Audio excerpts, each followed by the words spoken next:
Ladies, gentlemen, those as yet undecided, and those sticking two fingers up at the whole stupid bloody concept. Welcome to Trans in the City 2022. I'm so proud to say that this is our 5th anniversary. 5th anniversary. I would like firstly to thank everyone that supported me, put up with my unreasonable demands, my dreams, my bloody single-mindedness. Because it's been a long 5 years. But you know, you have achieved so much. What we've done is change Trans in the City from a single event into a movement, into a collaboration. Most of all, I'd like to welcome all of you here tonight because there's 600 of you. 600 people that have come together. Trans and non-binary people, gender non-conforming people, gender expansive people, allies, supporters, family members, friends, everyone online. We're all here to say we support the trans and non-binary community. We're here to tell those people in the media, the Times, the Telegraph, the Daily Mail. We're here to tell those people at the BBC. We're here to tell those people in Westminster, those organisations and people that propagate hate against us, that enough is enough. We're here to tell them that we, trans and non-binary people, are valid, valuable, and have a valued place in business and society. Most of all, that you say with us, clearly and loudly, that you stand with trans.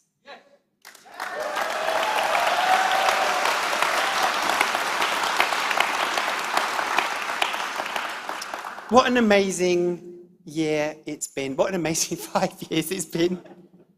I'm only 23. I know I only look 21. But, you know, as promised last year, Trans in the City is now a registered not-for-profit organisation.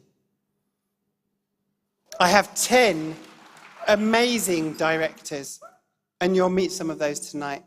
We've now raised over £400,000 for trans, non-binary and LGBTQIA+ charities.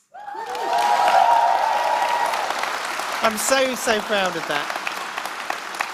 We've run over 250 training courses. Emily Hamilton, one of amazing... Yeah, let's give it up for Emily Hamilton. Placed #1 on the Involve Outstanding lists. Nominated for the Inspirational Leader at the British LGBT Awards. Kim Warren. You know what? Kim can't be with us today because she's recovering from a medical procedure, but can we just really let Kim know, I'm sure she's watching online, really let Kim know how much we all think of her. Let's give her a big cheer.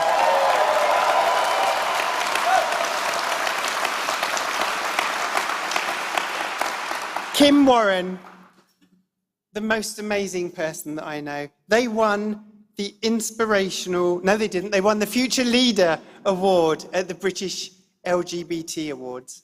An amazing, amazing person. Sarah Maslin, another one of our directors. Number 16 in the pink list, 16th most influential person in Wales. Trans in the City has been nominated for the European Diversity Awards and the British LGBT Awards. This event is the biggest gathering of trans and non-binary people ever.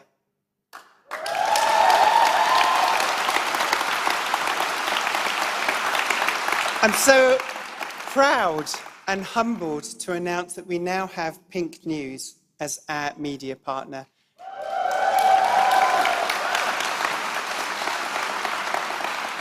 With Pink News, it will give us a way to get trans voices out like never before. And we will amplify every single trans and non-binary person's voice that we come across, because we are here and we will not be silenced.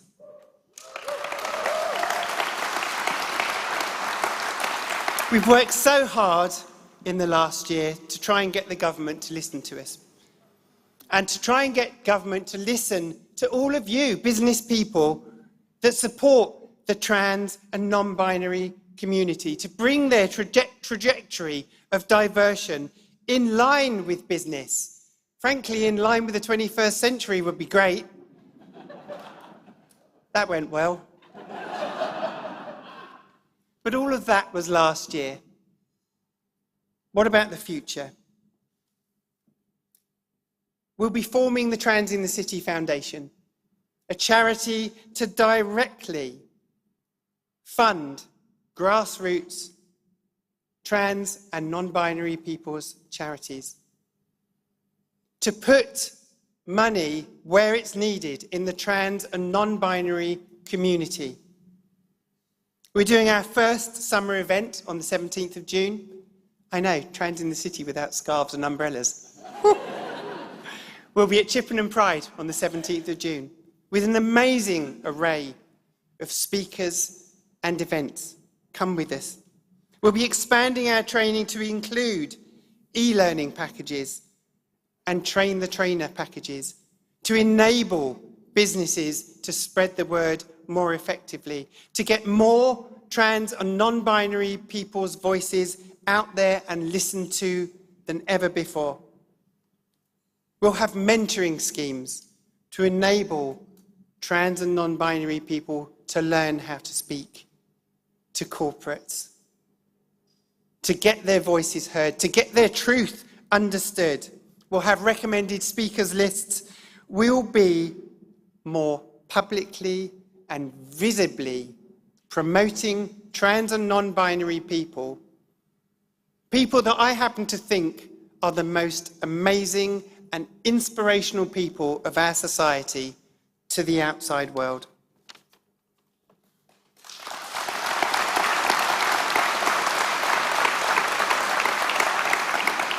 We need your help. That's the bottom line. We need you to sponsor us. We need you to sponsor us as organisations. We need your help as individuals. Get involved with us. If you're a trans and a non-binary person, get involved with us. Let us amplify your voice. Help us with your knowledge. Help us with your energy. Let's get things changed. If you're an organisation, what can you do? Well, first of all, the first thing you can do is support trans and non-binary people. Set a positive position in your organisation for trans and non-binary people. And when you've done that, declare it loudly as you can. As loudly as you can, like Wix have done this year. Like JPMorgan Chase have done this year, like EY have done this year, like Halifax have done this year. None of those organisations, despite all of the noise and the hate that they've stood up to, have had any detrimental effect upon them. Quite the reverse. Your organisations need to do the same. Do your due diligence. Promote trans positive people. Don't platform people that are not trans positive. We've seen this happen even recently with people like Dame Kelly Holmes who is not publicly trans positive being platformed in corporates and events. All that happens if you do that is that you harm the trans and non-binary community. Look past the glitz and celebrity and find people talking about re-inclusion if that is what your organisation is about. If your organisation is nothing but fluff, platform them. Trans and non-binary people have suffered enough with this government. The latest leadership campaign, there hasn't been another one, has there? No, sorry. It's so difficult keeping track. The latest leadership campaign vilifying trans people over issues that really, really matter to everyone in this country. It needs to change, and we are the people to change it. These amazing people that you can look round and see tonight, we are the people that can make things better and change them. We have the most amazing array of inclusive, trans-supportive organisations doing just that. We've got amazing charities. We have MindOut, we have Stonewall Housing, we have GoodVibes here tonight. Amazing, amazing people. We have wonderful award category sponsors. We've got some amazing nominees that I know would love me to tell them whether they've won tonight. You're going to have to wait, sorry. But, you know, we have BP, Deutsche Bank, EY, Google, London Stock Exchange. I'd like to thank you, and I'd like to thank them, but most of all, I'd like to thank you for making trans in the city what it is. And I really look forward to the next 5 years, because you have not seen anything yet. Thank you.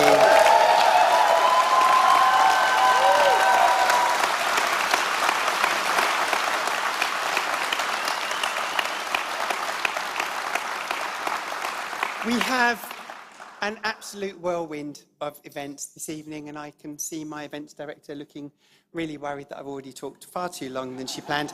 But first, I want to introduce you to our amazing headline sponsors, JPMorgan Chase. I am so glad to have them part of the Trans in the City family. I'm so honoured to have them as our headline sponsor. The things they do for trans and non-binary people around the world are absolutely breathtaking and humbling. Please, will you give a huge welcome to JPMorgan Chase. Thank you so much.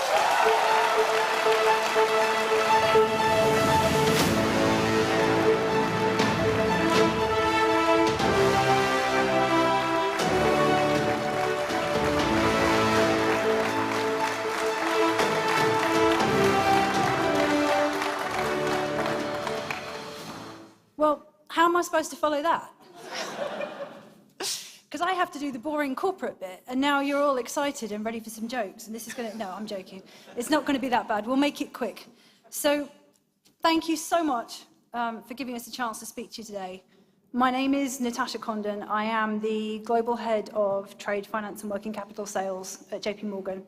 I'm also the Trade Region Head for Europe, Middle East and Africa. I'm based in the building just round the corner, so this was very easy to get to. And when my colleagues were kind enough to invite me to speak, I made the very stupid mistake of asking, is there a dress code? I've now learned better. But I do have also the honour to be the global co-chair of our BiPlus Council, which is an employee group for colleagues who identify as bisexual, polysexual, or similar, pansexual.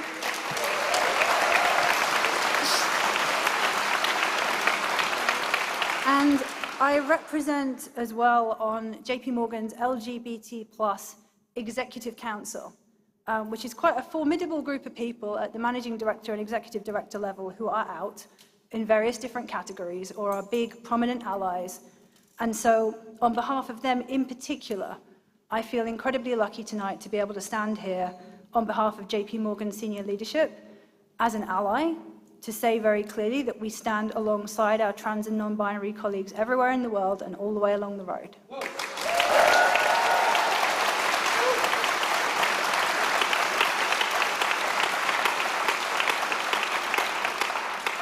So I found out the other day, you have to listen to the little bullet points of all the cool stuff we've done now. I found out the other day that we were one of the first firms on Wall Street to offer trans health benefits, 2008. Not bad, right? I wasn't at JPMorgan then. I take no credit for this. We do have an absolutely magnificent employee group known as the Gender Expansive Council. And Chris, Nikki, and Robin, who are here with me tonight, are from that group. They do infinite amounts of cool stuff, and you'll be glad to hear I'm not going to give you a list because I'm going to make you watch a video instead. May I cue the video, please? I'm Brad Baumel. My pronouns are he, him, and his, and I'm the global head of the Office of LGBTQ+ Affairs at JPMorgan Chase. Last year, I stood up the office and my global full-time team to provide a dedicated focus on creating true equity and inclusion for LGBTQ+ employees, clients, customers, and our global communities. At JPMorgan Chase, we're committed to ensuring that all LGBTQ+ people, especially those most in need, such as members from our transgender and gender expansive community, are provided with equal opportunities. Despite growing visibility and support surrounding the struggles, biases, and barriers facing members of our transgender and gender expansive community, we often find that support does not extend equally to all parts of this community. That's why JPMorgan Chase is committed to ensuring that transgender and gender expansive people have the tools and resources they need to live their best lives and to thrive. And our Global Gender Expansive Council is helping us pave the way. JPMorgan Chase's Gender Expansive Council is a group of transgender and gender diverse employees working to enhance policy, expand benefits, promote inclusion, and educate our employees. With the support of the Office of LGBTQ+ Affairs, we are delivering innovative training resources for everyone at our company to learn and grow in their allyship, including Trans 101, Trans 102, and Non-Binary 101 training curriculums. Beyond educating our employees, we partner with groups across the bank to advocate for enhanced benefits and support. And in 2022, we successfully advocated for a suite of new and expanded benefits to better serve the unique health and well-being needs of our US-based transgender and gender expansive employees and their families. Next, we're focused on extending benefits and resources across every region and country in which we operate, like my country, the Philippines. And our work doesn't stop there. Representing the collective voice of our transgender and gender diverse employees, the GEC advocates for the community inside and outside JPMorgan Chase. By raising awareness to senior leadership of the issues impacting our community most, we have the power to foster real change for our employees, their families, and our communities. Together, we're on a mission to make JPMorgan Chase a safer and more inclusive place where everyone can feel like they belong and are welcome to be their authentic self.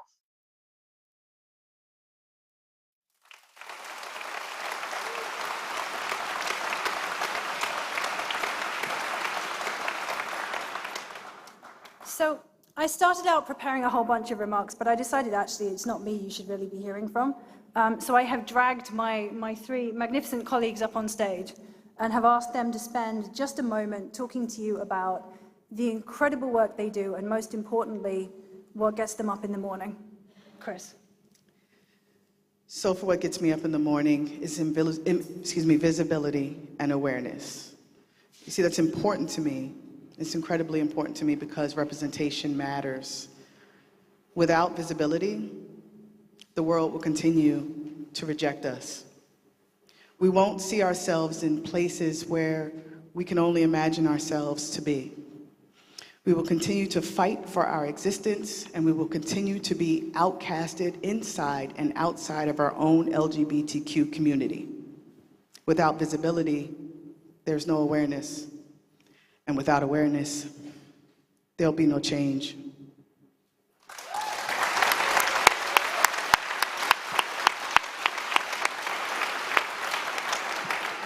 Good evening, everybody. What an event and what a rush. I am absolutely shaking. My name is Nicky Harford. My pronouns are she, her, tonight. I'm very, very proud to work for JPMorgan Chase, and I'm very, very proud to be on the Bournemouth Pride leadership team. So events like this and bringing your authentic self to work is incredibly important to me, and I can't believe, I surprise myself how passionate I am about this. I just wanted to say a quick thing about allyship.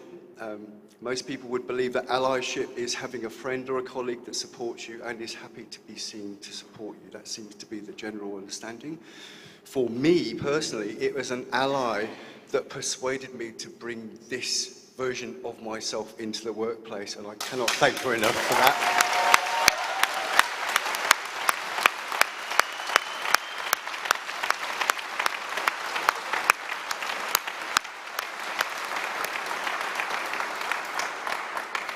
Thank you, Nikki. My name is Robin Sharp. I am the External Advocacy Lead for the Gender Expansive Council. And advocacy is indeed what gets me up in the morning. So advocacy is about more than just saying what's right. It's about doing what's right. It's about listening to communities and elevating their voices rather than centering our own. When we do this, we can effect great change, like enacting better health benefits for our employees that take their needs into account, and helping out local communities by making grants to local LGBTQ+ orgs.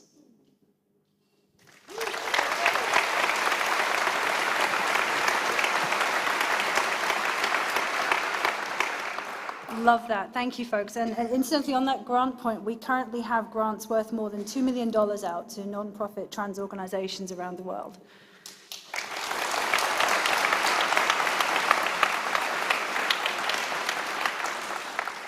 To finish up, I was also kindly invited by the team to give what gets me up in the morning and what gets me excited about this project. And I wanted to pick up one more point, which is education.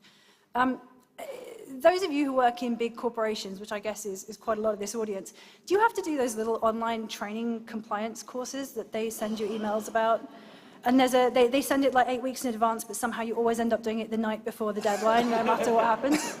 So I was doing one of those the other day at JPMorgan, and it was a topic around respect for your colleagues. And it had one of those little tests. You know the little test? You have to pass the test or they don't let you get the certificate. And without the certificate, you keep getting the reminders, your boss gets an email. And the little test was around how not to misgender someone in the workplace. And it made me so happy. I cannot tell you one little practical example that everybody has to do to show you how to behave right and how to get it right. JPMorgan employs more than 200,000 people. You ever heard the phrase, it takes a village? We're a town, quite a decent-sized town, actually. In some countries, I reckon we could make a case to be a city. In this one, you need a cathedral. I think it is pretty obvious to most of us that the attacks on trans rights that we see in the press often come from a place of ignorance. And the only way you solve that in the long run is with education. So that little piece of training made me so happy. And I thought I would talk for a second just about education, because that really gets me excited about what we're going to achieve with this project. And I promise, if you could see what this group have achieved within our organization, it would make you proud.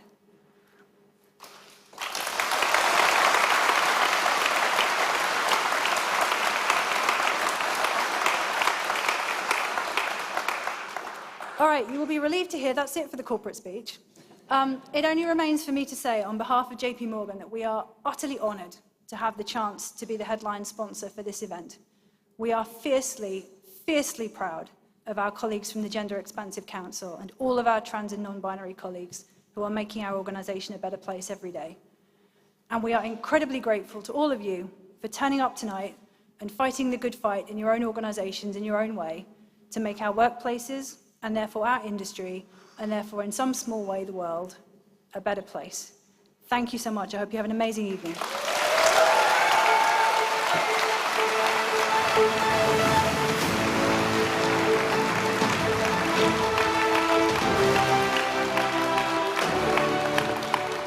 People ask me a lot, what do I need to do as an organisation? It's pretty bloody plain, isn't it? Be more JPMorgan.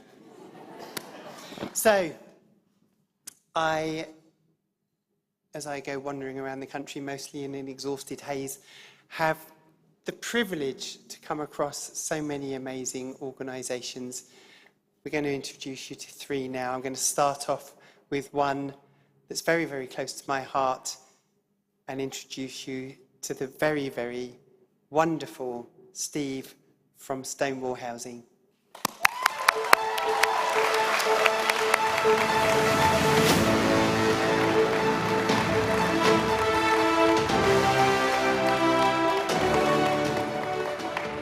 Hi, folks. Hello, it's so nice to be here. It's so wonderful to see everybody again. We were here about a year ago, and so I want to talk to you about what we have been doing over the last year. My name's Stephen McIntyre, and my pronouns are he and him, and I'm the Chief Exec of Stonewall Housing. I wanted to, first of all, before I get into anything, is to say a massive thank you to Bobby and the team at Trans in the City. All of you already know, right? Everybody here already knows what Bobby does for our trans and non-binary communities. But I want you to know that I really mean it when I say we wouldn't be able to do our work if it wasn't for Bobby and people like Bobby who support us. So please join me in saying a massive thank you to Bobby for everything she does for us. Thank you so much.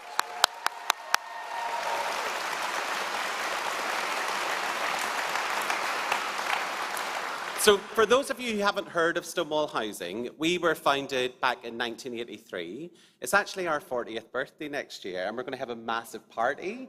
And you're all invited, so please do come along. We work only with LGBTQ plus people, and our job is really simple, actually. We help people find somewhere safe to live. That's it. That's what we do. We make sure that LGBTQ plus people have got a home that they can go to where they feel safe. Very often, the people that we help are homeless or at risk of homelessness simply because of who they are. They pluck up the courage to start living as their authentic self.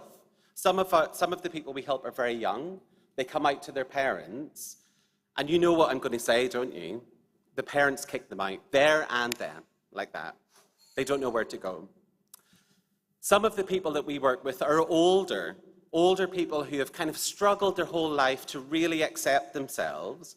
And finally, they start to see themselves flourish, and they start to really believe that they're able to live authentically. And then they lose everything. They don't know what to do.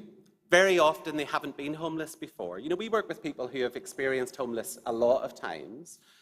But very often, these people have never been homeless, and they don't know what to do. But our team do. They know what to do, and we make sure that they get somewhere safe to live.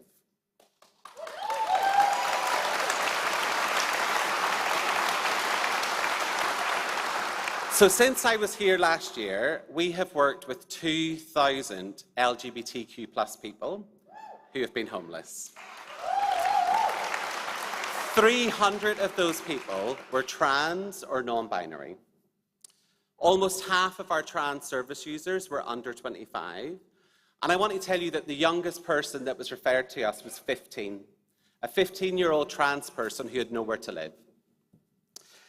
The people that come to us tell us that they've been rough sleeping.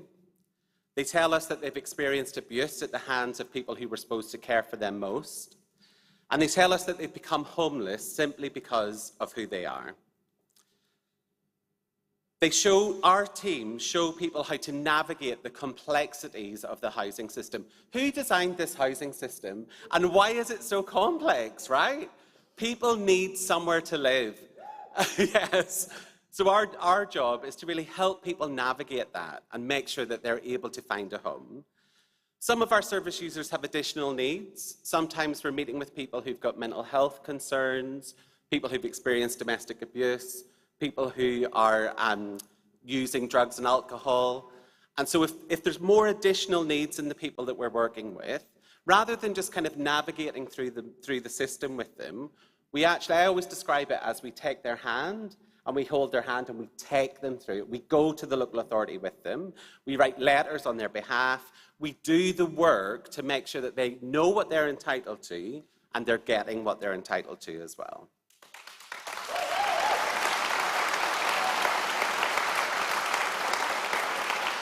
There's 20 people that work at Stonewall Housing, 20. And quite a few of us are here tonight, actually, so come and say hi. This is really exciting for us. And since we launched, we have worked with over 40,000 LGBTQ plus people who were homeless because of who they were.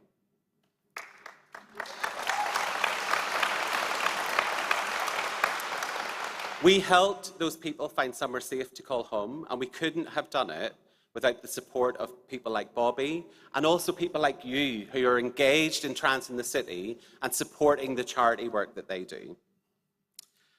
We know that trans people can and do thrive. They lead happy, fulfilled lives. Just look around this room. This is the evidence. But we also know that at least 70,000 people in the UK would benefit from our support at Stonewall Housing. Now, we only work with 2,000, right? So we're just scratching the surface. And so look, I have an ask for you. Like, how wonderful to be able to speak to this audience of people. I want to ask you, will you please help us to make sure that more trans people have got somewhere safe to live? Will you please help us reach out to people all across the country to make sure that they get the support they need? We've got some opportunities that we want you to engage in. And what we're thinking is that you could come on board and really co-create with us. The first one is a project where we want to create some resources on trans excellence. We want to showcase trans joy. We want to showcase trans love. And we want to do that because we want to demonstrate to our service users that just because you've had a difficult start in life, that doesn't mean you don't have an amazing, bright future ahead of you.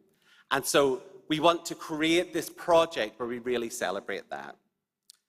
The second thing we want to do is to create a service, a project led by trans people that will make sure that trans service users get somewhere safe to call home. If you're interested and want to get involved, please come and speak to me. Please come and speak to the team, and we'll introduce ourselves to you. Don't worry about that. And then we'll get the ball rolling. We will not stop at Stonewall Housing until every single trans and non-binary person has got somewhere safe to call home.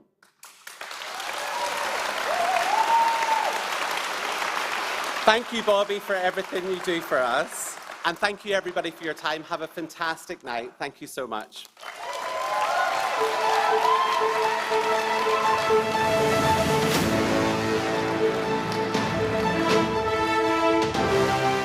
The amazing Stonewall Housing.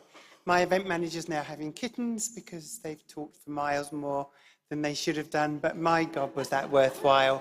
Big round of applause for Stonewall Housing. My son, for those people that know me, lives in Swansea, and I love Wales so much. I came across an amazing young trans and non-binary people's group while I was visiting Swansea. And I've got a video to show you of them here tonight.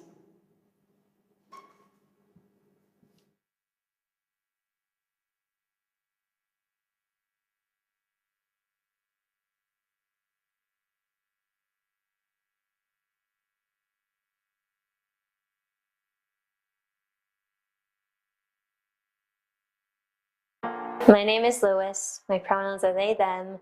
I'm 21 years old, and I'm from Ustragunlice, a tiny mining village in South Powys. Riley. I use any pronouns. I first heard about GoodVibes through a bit of independent research. I needed some way to connect to the LGBT community, and I thought looking in Swansea for youth groups would be a good idea. So a bit of Googling later, and I heard about GoodVibes. I called the person who was in charge at the time, and I found out that I could go down next Tuesday, so I did. Well, I first heard about GoodVibes when my brother dragged me here. because he wanted me to make more friends in the LGBTQ plus community. The thing that I like about Good Vibes so much is the fact that it's a really welcoming space. You can just be yourself and you can present whichever way you feel like on that day, and you can use whichever pronouns you feel like on that day. You can even change your name up in between each week, and I think that's a real strength because it allows people who are questioning to be able to explore themselves in a safe environment. I kept coming back because I made a few friends here. It's the main time that I get to see my friends for long periods of time. And also I'm more comfortable being myself. Because I never really was until I started coming here. I think it's really important that Good Vibes is able to continue, because it's one of the few safe spaces that exist for LGBT youth. I was homeless before I came to Good Vibes because I'd run away from an abusive household, and I'd been alone for about a month, and I haven't spoken with my parents in a really long time because of it. So I felt just really lonely and afraid, and like no one else in the entire world understood how I was feeling.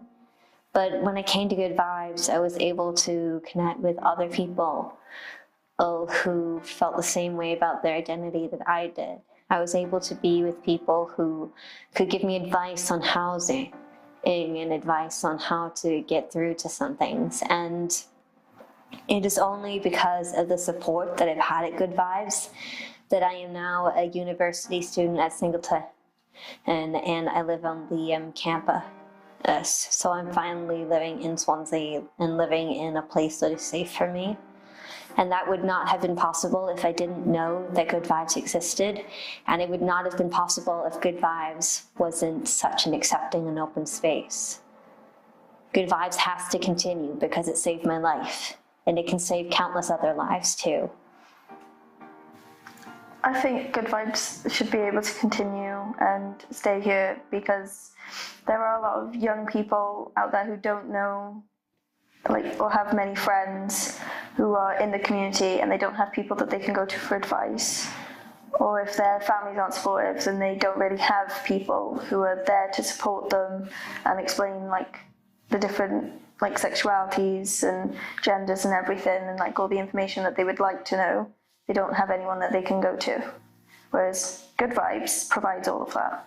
And it's a safe environment to be yourself in. And if Good Vibes wasn't here, they wouldn't have that support. And they would either just not come out and be themselves, or they could resort to other methods of coping that are not positive. Because when I first realised that I was part of the LGBTQ plus community, I felt that my parents wouldn't understand or anything. So I also suffered from depression, so I had the urge, and then my brother brought me here. If Good Vibes wasn't here, I wouldn't either. And I know a few of my friends wouldn't be either. If I had to use one word to describe Good Vibes, I think that word would have to be open, because you're allowed to be whoever you want to be when you come there, and the doors are always open to anyone of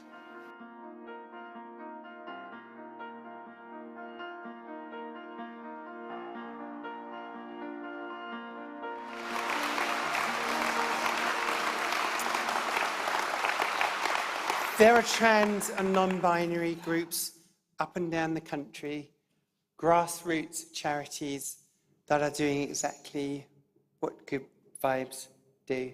Good Vibes in Swansea has 200 young trans and non-binary people that it helps.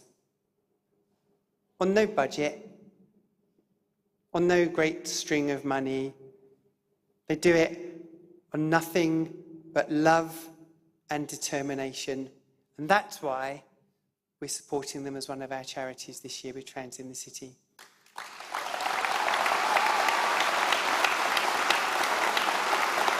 If you'd like to find out more about Good Vibes, then you can talk to Sarah Maslin, our amazing events director, at the front, and she'll put you in touch with the team.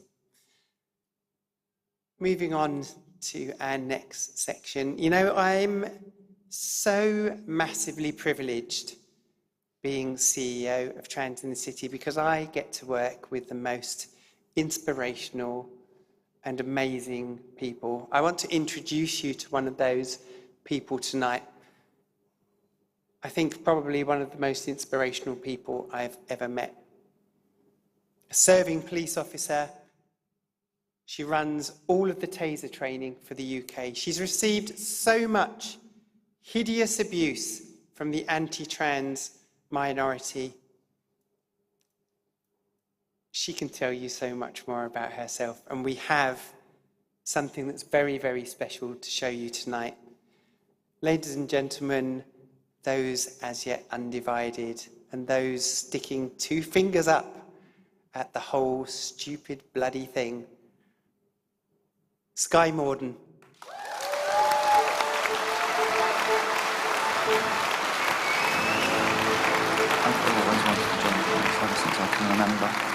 I've always wanted to do my best to make a difference to somebody. Having a job where you can make a difference, where you are able to offer help, where you are actually able to save life was really important. And I'm still as passionate now as I was 21 years ago. Hi, I'm Skye. I'm PC Skye Morden, and I'm currently a tactical trainer and a taser lead instructor. The most important part of being a police officer, it's having empathy. Even when the world seems to be against you, it's having that compassion. I'm trans. I've always known I'm trans, ever since I can remember. Growing up, I just pretended to be someone I wasn't, and I hid myself away. Every time you see yourself in a mirror, every time you walk past a shop window, you have this feeling of hate, this feeling of anger, of just, that is not me. And as time progressed, it got to the point where I'd done some research. I started to look into what gender identity was, and that the science was there, that actually I'm not mad. There is something here, I am trans. So I came out. When Skye decided to come out in the police force, I did have some preconceived ideas about how that would be for her. I had a feeling it would be a challenge. I knew that she'd been in the force a long time and that she had a lot of friends there, but I also was concerned that there would be a lot of people who maybe wouldn't understand, who would have their own views, and I was concerned how she would be supported and protected within that. The job has hugely surprised me. My colleagues have been wonderful. I have had so much support, and I've had nothing but love. The rest of my experiences with that have not been quite so good. Since I've came out as trans, sometimes I do feel like I'm swimming through a sea of hate.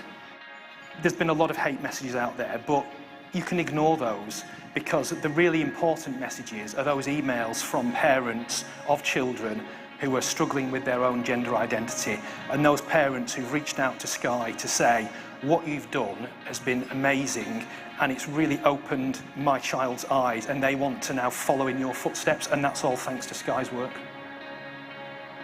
When I came out and I received the absolute avalanche of hate and abuse, I reached out to the police LGBT network, and I found a family. They have given me strength, they've given me courage and friendship. They've offered me support when I felt low, and it's something that I really cherish.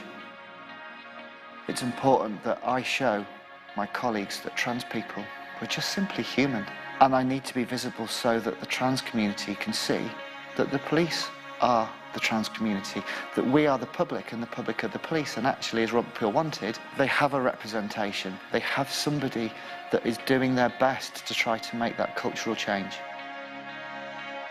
There is no job like the police.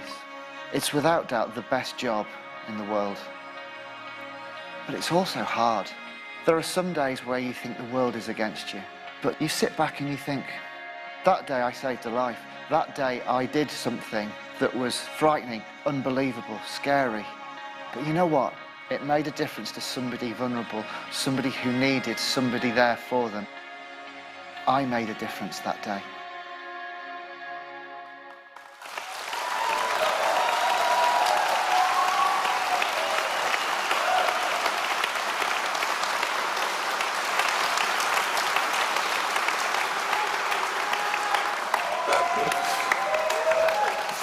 Oh, I've got to go. Hi, I'm Sky, and I'm a director for Trans in the City.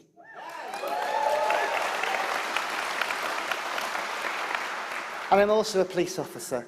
I've got 22 years in the police, and I have to say that I am absolutely humbled to stand before you all here tonight. Thank you.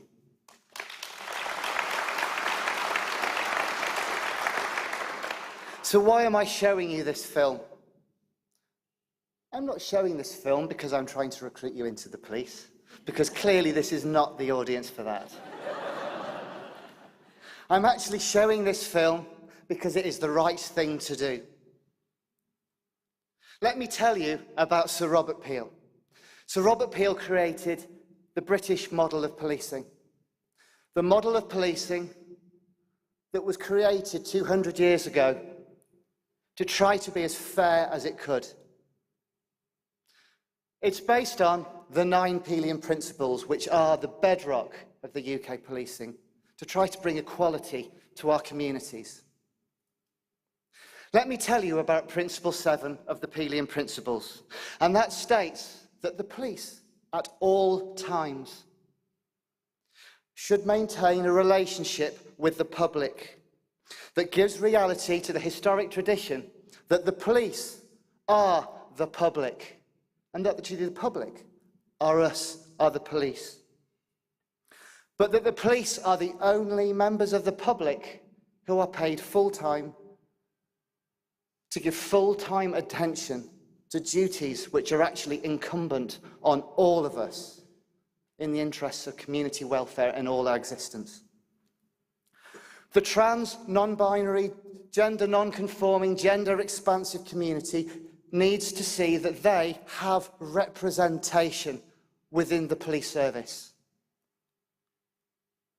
You need to say that there are us, that who are you? That we see you, we hear you, and we are doing our best to bring about a cultural change. We do have a way to go. I'm not blind to that. And sometimes this visibility comes at great personal cost to all of us who are visible, to many of us who are in the regional networks who are visible, in the national network who are visible. This does come at a personal cost. But British policing is starting to change. It is a monolith, but it is starting to change.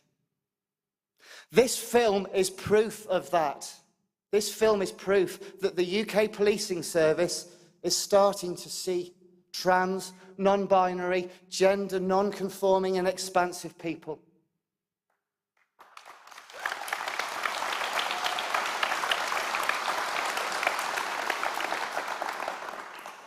When I first came out, I don't do things by halves, as those who know me will state. When I first came out as a public order trainer, as a taser lead instructor, and I am going to correct you, Bobby, I don't train the whole of the UK police. I'm only part of a small team that trains the West Midlands, Staffordshire, Warwickshire, West Mercia, but it's still quite a lot of cops. That's before my colleagues take a bit of umbrage to that. But when I first came out, I wrote an article that was picked up by our local paper, and it was tweeted out. And actually, it got some positivity. And I thought, well, I wasn't expecting that. I can do this. A few days later, a global media organisation reached out to me and said, we'd like to hear Sky's story. We'd like to see Sky and know more about her. So I said yes. The story went out. Within a few hours, the story had gone viral. I had reporters at my home address and in my street trying to track me down. Within just a few short hours, I'd created a cross-border incident with multiple forces just by simply saying, "Hi, I'm Sky and I'm trans." Just within a few short hours, there was around about 200,000 hateful comments, all calling me a danger to women, a predator, a fetishist, a freak. Well, that gave me a good laugh. Look at that tranny copper. Just within a few short hours, there were 17,000 posts about me by the far right.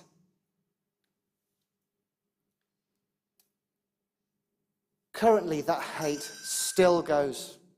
A conservative effort or conservative consideration by my force states there's about 1.8 million hateful comments just aimed personally at me, at Sky. 1.8 million. It's like death by 1,000 cuts every single day. Every time I get a phone call from work, what's happening now? It's like a death by 1,000 cuts. It's 2022. We can fly helicopters on Mars. But the minute you say, "I'm trans, I'm non-binary," or just, "I'm different," the world, it loses its mind. But the police, my experience of the police in my area, the police have been incredible. They have offered me friendship and support that I never realised was there. It took me by surprise. I am now flying. If in your area of business, in your area of expertise, if you stand strong and you stand tall and proud to say, "I support trans, I support non-binary, I support people who are different." If I support my staff in your area of business, your staff, your employees, and your potential employees, they too can also fly. Because if we, trans, non-binary, gender-expansive, gender non-conforming people, are allowed to be ourselves without fear, without anger, without hatred, we are astonishing. We are incredible. We can fly. But it's not just us. Sometimes with us come our friends, not always. Sometimes with us come our families, again, not always. But let me tell you this, we have allies. We have allies. And with allies, and with us being us, that brings loyalty, that brings passion, and that brings drive. Sometimes I feel that I'm a mouse just squeaking into a storm. But with you standing with me, you standing with us, that squeak, it will become a roar.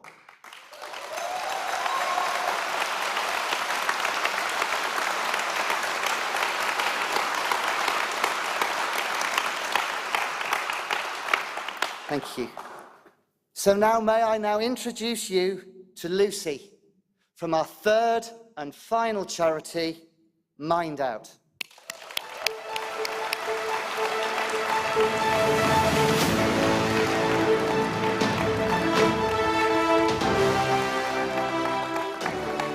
Thank you, Sky. That was emotional. Amazing. This whole thing is very emotional. There's so many of you. You look amazing every year. This is such a wonderful event, and I'm incredibly happy to be here again. I'm Lucy Camper. My pronouns are she, her, and I'm the Business Development Manager at MindOut LGBTQ Mental Health Service.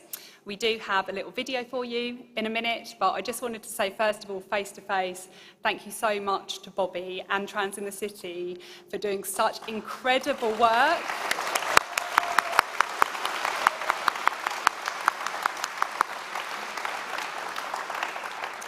and for supporting LGBTQ mental health and the many other charities that they're able to support. Bobby, you're an absolute hero. You're going to get so many rounds of applause tonight, and we've got you a little present just to say thank you. Thank you.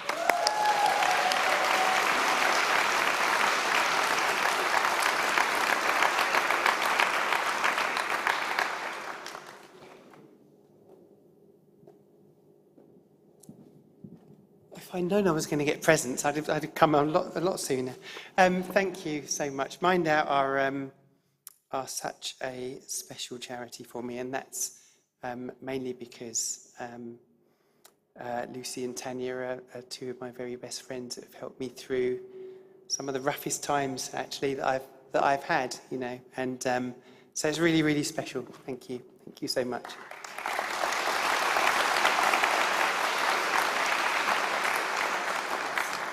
I'm going to introduce you to an amazing video now from MindOut, which hopefully will explain a lot more about this wonderful charity. Thank you.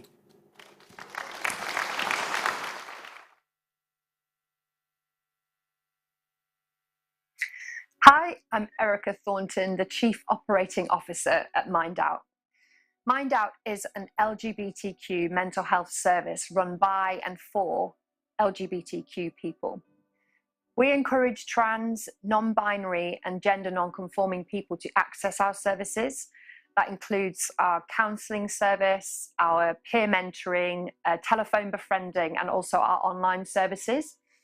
We also run a trans and non-binary support group, and we have specific online chat sessions run by trans and non-binary volunteers and also a trans advocate. We are here for you, so please do come and find us. You can come to our website, which is www.mindout.org.uk. And here's a little taster of what we do. Hi, my name's Gabby. My pronouns are she, her, and I'm the online support manager at MindOut. The online support service is our instant messenger helpline, so you can message us through the website, and when we're online, our online support workers and volunteers will message you right back. Lots of our online support workers are trans and non-binary, and we can help talk about things like loneliness, coming out, navigating relationships, really dark thoughts like suicide and self-harm. We get so many people talking to us that whatever you are going through, we've probably talked about it before. We also have a specific trans and non-binary session which runs on Fridays, 12 till 1:30, and that's run by our trans advocate and one of our trans volunteers. And that's a really great time if you want to talk about specialist stuff, if you want to talk about trans healthcare, or if you just want to know that the person on the other end of the computer has gone through it too. I hope you'll send us a message soon. Hello, my name is Kelvin and I am the People of Color Development Manager here at MindOut. One of our goals is to dismantle barriers that LGBTQ people of color find when accessing mental health services.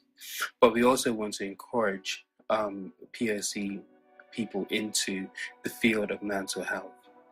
And so we have offered 3 bursaries to people of color into accessing counseling training. And the last one of our bursary recipients was a queer trans person of color. About a third of the clients accessing our counselling service are trans or non-binary, and we're often able to match them to counsellors with a similar gender identity or trans history. That's really valuable because we hear too often about the damaging experiences that people have had accessing mainstream services or working with cisgender counsellors. Hi there, my name is Alyssa Friedrich, pronouns she, her, hers, and I'm the training program manager here at MindOut LGBTQ Mental Health Service in Brighton and Hove. As part of our training department, we run 3 courses. The A to Z of LGBTQ inclusion, which is our basic crash course in LGBTQ mental health awareness. The Trans 101 and Trans 201 courses specialize in exploring mental health experiences of trans, non-binary, and gender non-conforming folks. About half of our freelance training team here at MindOut is trans, non-binary, or gender non-conforming themselves, which is really important to us because when our training clients want to learn about a particular community and explore greater inclusion and issue awareness, it's really important that that be led by trans and non-binary people who can speak from not only research from several different sources, but also real lived experiences as professional mental health advocates. The profits from our trainings go back into providing our life-saving services for LGBTQ folks here in our community. Many of those services are specific to trans and non-binary clientele.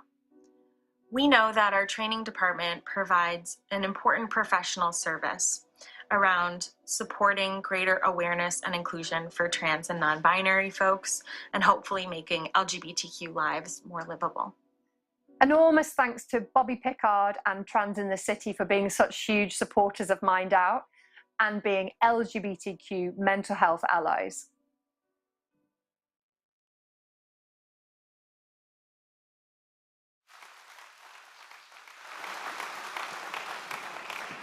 Thank you so much. We're going to, I told you this was going to be a whirlwind.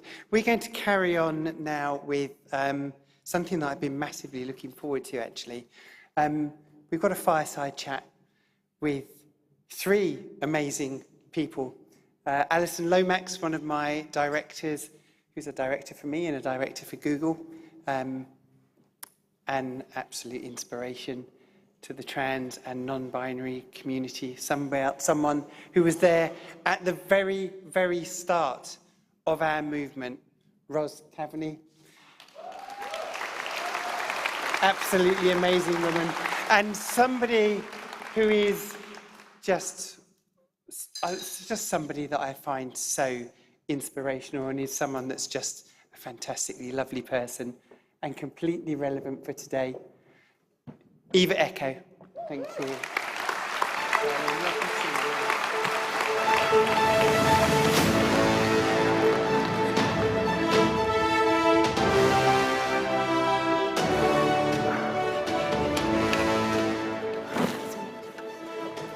Yes, I'd love some, thanks. Do you want some water? Yes. Yeah. Oh, Sarah, can we just grab another water?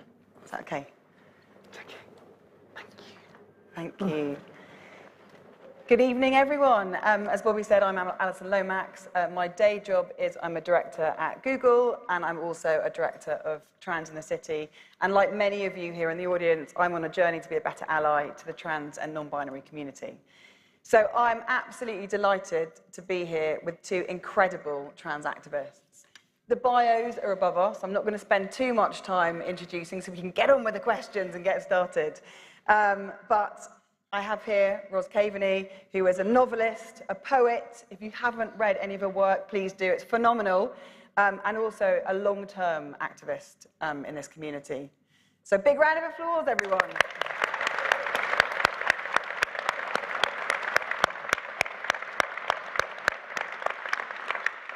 I also have here Eva Echo, another activist, writer, and public speaker. And for many of you who are here earlier on, you would have heard her incredible talk all about allyship.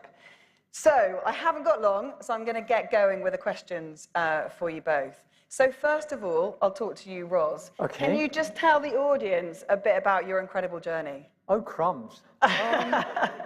Well, I grew up in the 50s and 60s when it was quite hard to find out about being trans. But one of the things I want to say is I've had incredible luck, both with people and chances, because I was the sort of alienated, geeky trans kid. I read a lot of comics and a lot of skiffy. And of course, it was the early 60s in Leeds, you tended to look for American science fiction magazines and the sort of slightly seedy newsagents which just above the shelf that had the science fiction magazines in had loads of exploitation biographies with titles like Reversed Sex, biographies of Cochinelle and American trans women. So I was able to find out quite a lot quite fast in my early teens, just by staring at shelves. So anyway, in my later teens, I was able to find the trans community because I knew where to look for it, which was Manchester. So I told my parents that I was doing revision round at friends' houses and hitchhiked to Manchester quite often. Wow. Which was fairly foolhardy because, I mean, hitchhiking across the Pennines in the middle of the night is not necessarily what you ever did. So I knew I was trans. I met some trans people. They were very supportive, very kind to me, and said, you know what, you should probably get yourself through university before you do anything much about it, which was probably the sensible call, because I got a place at Oxford and I went and studied for 3 years, and I got my degree, not as good a degree as I'd have liked, but quite a good degree. And then I was doing graduate work, and it was 1971. So I got the train to London and rang up the Gay Liberation Front. And I had the best piece of luck I ever had, which is that the Gay Liberation Front had started a trans group, what was actually called a transsexual, transvestite and drag queen caucus, which was being run by the one that, now people talk about me as inspirational, it's nonsense. What I am, I'm someone who's been around inspirational people. One of the most inspirational people I ever met was Rachel Pollock, who was running that group, who just survived her 3rd brush with cancer and is clear a 3rd time. Isn't that amazing? She's in the States now. And we went on the first Pride March together.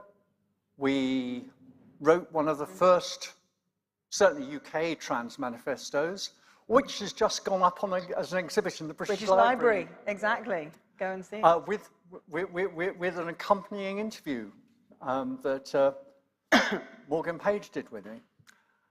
I then went through a patch of that thing desistance because I got, some of my feminist friends were very concerned that I was suffering from false consciousness. So I didn't actually transition properly till the end of the 70s, in my late 20s. And of course, I started writing for Gay News. One of the first things that happened was that I got given a book to review called The Transsexual Empire. I had just transitioned 6 months earlier, and I found myself reviewing the Bible of transphobia. Wasn't a very positive review, I'll tell you. So anyway, moving along, because I'm conscious of time, I got involved in looking after, because I was lucky enough to get a licensed squat, so I filled it up with young hustlers out of Soho, trans women. And then I got very involved in the rows about sexual policing at the London Lesbian and Gay Centre. There was an attempt to exclude SM people and bisexual people. They didn't actually get round to suggesting they excluded trans people, but it was only a matter of time, so I got in ahead of the game. So I'm going to pause you there because I want to come back to activism, okay? So hold that, and I'm going to come back to it. I'm going to quickly hear from Eva in terms of your journey. So, and I dispute also what you said about not being an inspiration. You are an inspiration. So kind of take it, own it.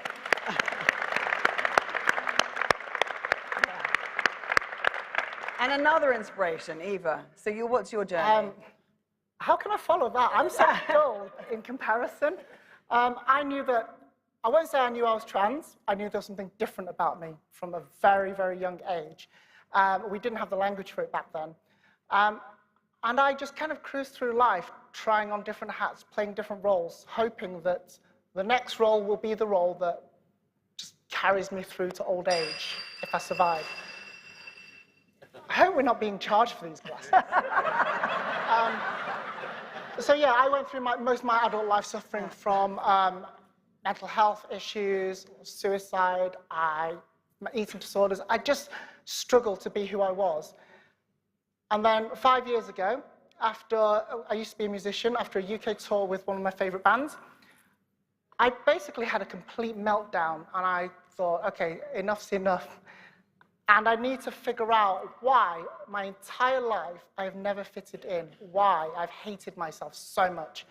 And I came out. At first, I'm not going to lie, I thought, I'm going to come out, I'm just going to medically transition, I'm just going to crack on with life, slot back in, everything's fine. But then I realized that everything's not fine. I heard stories from other people who are trans. They reached out to me, I reached out to them. It's not just me. So for 5 years now, I've poured my energy into activism, trying to create change, trying to make a difference, because I've realized that I am just one person in a massive, beautiful community. Amazing, thank you. Yeah. So on the activism point then, Roz.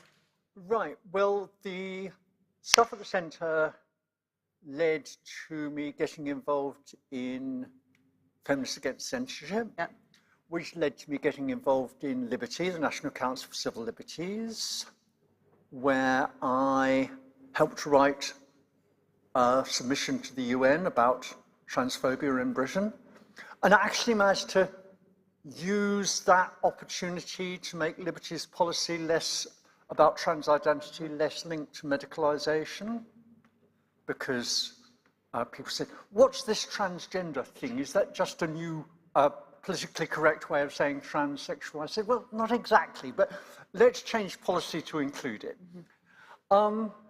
That led to me being on the Parliamentary Forum when we were negotiating the Gender Recognition Act.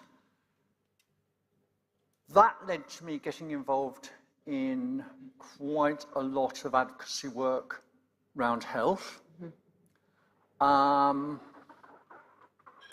That also led to me getting involved in the negotiations around our inclusion in the Equality Act. And I mean, at every point, it's just been, I'm a boring person who's prepared to spend hours sitting on my ass in committees and being difficult. That is not the definition of activism. Please do not. Yeah. And I mean, you know, and my major feeling about all of that period of my life, because I kind of tried to retire about 10, 12 years ago, was that I really regret all the things I didn't get done, because we didn't manage to get non-binary people included in the GRA. We didn't manage to get non-binary people explicitly included in the Equalities Act.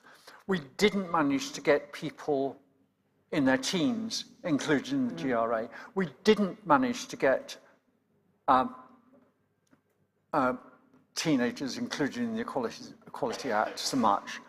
There are all these things where maybe if we'd been just that bit more obnoxious, if we'd been that bit more obstreperous, we would have got somewhere, but who knows? And how has your approach to activism changed over the years, or has it changed at all? Not much. No. I suppose I've become less interested in compromising, because actually one of my rules, partly because I got bullshitted into desisting in my early 20s by very admirable feminists who subsequently apologized quite a lot and worked with me a lot in Feminists Against Censorship, is you don't have to take shit from anyone. Other people do not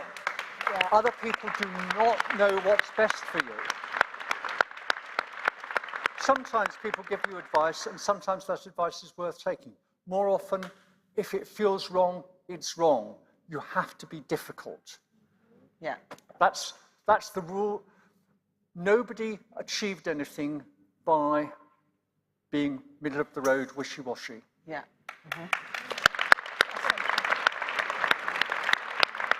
So moving on from the don't take shit, be difficult, How do you approach activism? Quite similar. Don't take shit. I'm quite gobby on the internet, so my activism is quite modern, I would say. I utilize social media as a way to communicate, to flood social media wherever possible with positivity, because we all know how much shit there is out there. We don't need to see that on our feeds. But recognizing that we all have a privilege, we all have a platform. It's not about blue ticks or anything like that. It's just about showing up and doing something, anything. So for me, it's getting involved in areas where I feel I have the expertise, I feel I have the knowledge, and making the most of it, because if I don't, I can't really, just leave it to the next person. I'm too stubborn for that. I'm too stubborn to let hate win. So one of my areas of focus is healthcare and trans healthcare. And if you think waiting 2 weeks for a GP appointment is bad, imagine waiting years for a first appointment at a gender clinic. Which is why at the end of this month, in a couple of weeks' time, I'll be at the High Court to challenge NHS England's unlawful waiting times for trans people. Yay! Thank you. It's not just me. It's not just me. It's a team effort. There are other claimants as well. Gendered Intelligence, a fantastic trans-led organisation. Give them a round of applause. They're behind it as well, and Good Law Project as an ally. Woo! Right, I've got one final quick answer from both of you in terms of you have this incredible audience, the biggest ever group of trans and non-binary people and allies outside of a pride. So what is the message that you want to leave with everyone in this audience? Roz, what's your message? Well, I already did part of it. The other thing is there's a lot of trans charities, the big ones, the small ones, the ally organisations. Give till it hurts. Yeah. Dig deep. Yeah.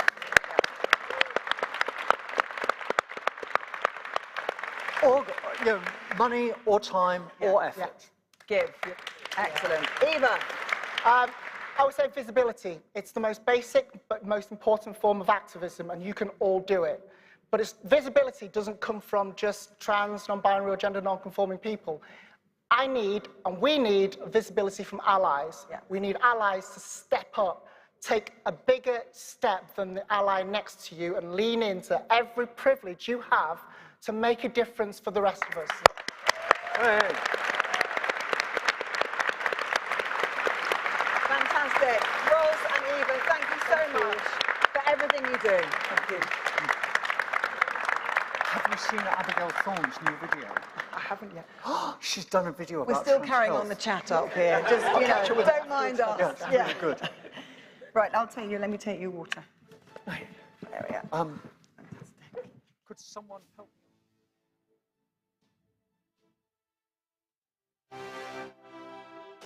Amazing couple of people. Absolutely amazing. I would like to apologise for the swearing because we wouldn't like to fucking offend anybody or anything.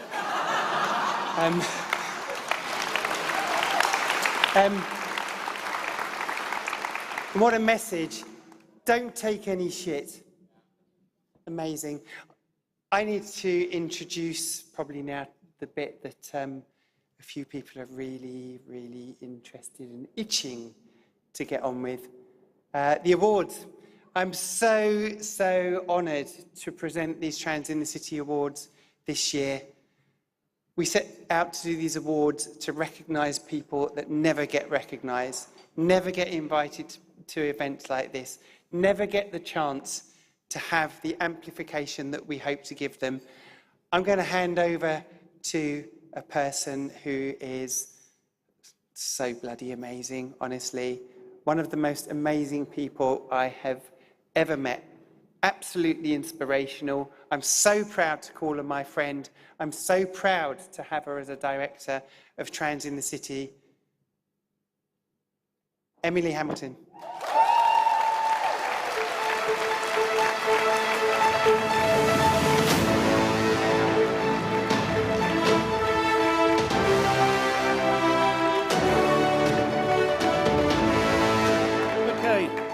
I'm aiming for whimsical nonchalance, not ill-prepared and unrehearsed.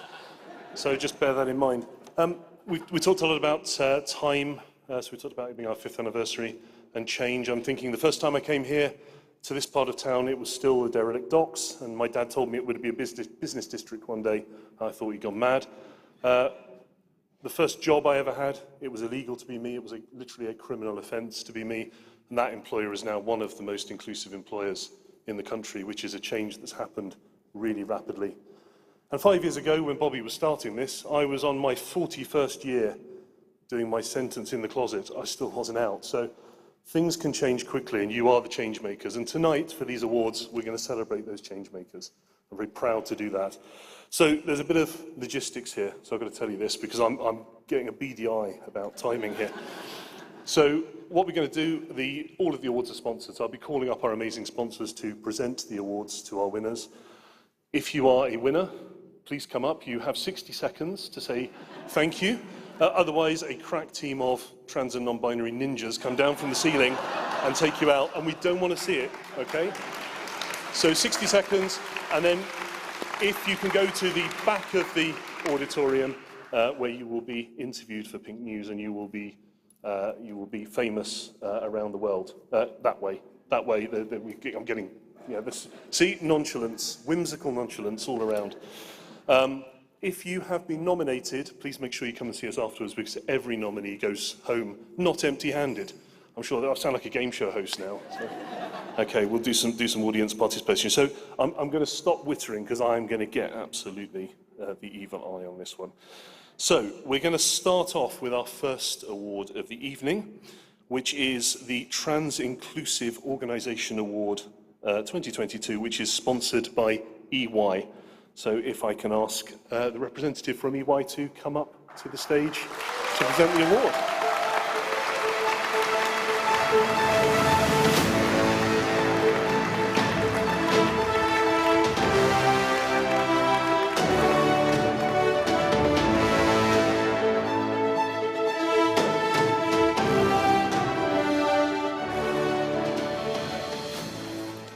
Good evening, everyone.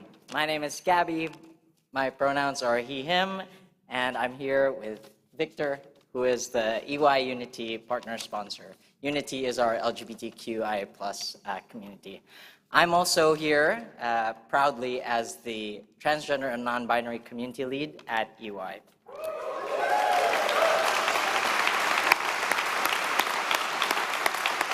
So first of all, EY are very delighted to be participating in this year's Trans in the City events. And as part of our purpose of building a better working world, we are committed to accelerating trans and non-binary inclusion and to becoming an organization and workplace where everyone feels recognized and celebrated for who they really are. So therefore, it really is truly inspiring for us to be able to be here amongst all of you who share similar commitments to supporting trans and non-binary people, as well as our gender non-conforming and gender expansive communities. EY is especially proud this year to sponsor this Trans Inclusive Organization Award. This award is being given to an organization that has been making real change to become a trans-inclusive workplace and to promote trans inclusion within the workplace. Trans in the City is a great platform for all of us to be able to learn from each other's experiences and initiatives and to challenge our own organizations to keep getting better. Leading the way are the organizations in this year's shortlist: Diva Magazine, Halifax, Wix, Credit Suisse, and Starbucks. Congratulations to each of you for being shortlisted, and we really look forward to continuing to engage with each of you throughout this and beyond. And now, for this year's Trans Inclusive Organization Award winner. This award, you can open it. Make sure we're getting it right. This award goes to Diva.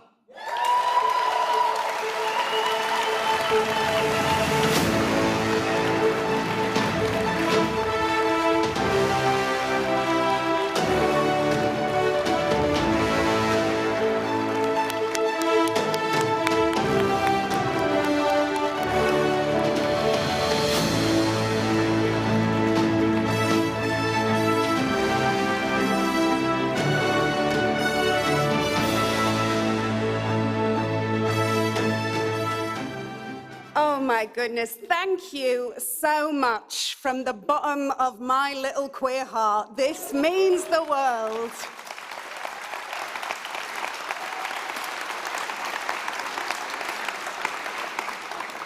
My name is Roxy. My pronouns are she, her, and I am very proud to be the editor-in-chief of Diva magazine. Love you too, babes. I'm here with our wonderful publisher, Linda, and my gorgeous, glorious colleague, Nick.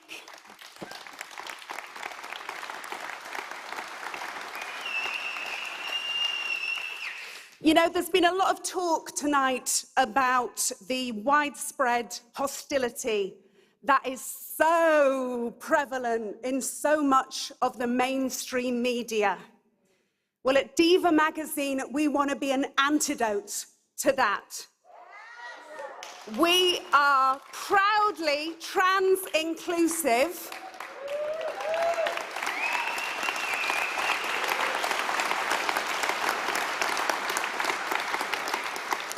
We have trans writers, we celebrate trans stories, we have trans cover stars, and we have, really importantly, gorgeous trans readers and non-binary readers who tell us what it means to them to feel represented in our little magazine. And I just want to say to all of our trans and non-binary siblings, we see you, we stand with you, we support you, and we bloody love you. Thank you.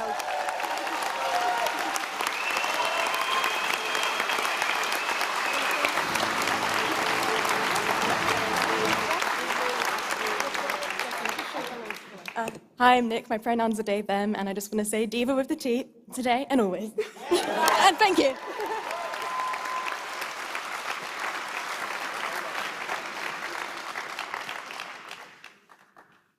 I'm just going to say those ninjas were twitching a bit there. Okay, let's keep rolling. So we now have the Trans Corporate Champion Award, which is sponsored by the London Stock Exchange Group. Can we have a representative not testing the ninja from the London Stock Exchange Group? Arlene.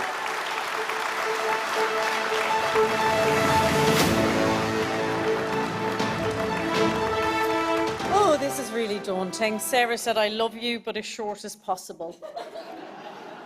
I believe the first part. Just very, very briefly, when I got the email saying, can you please say why this award is important to you and important to LSEG, I thought, why wouldn't it be? It is an incredibly important award. It's incredibly important for organisations like ours to really stand by this community. It's important that anybody within our organisation who identifies as trans or non-binary has a safe place to come every single day to work. Because the unbelievable hatred that this community has experienced is unacceptable. And if they can come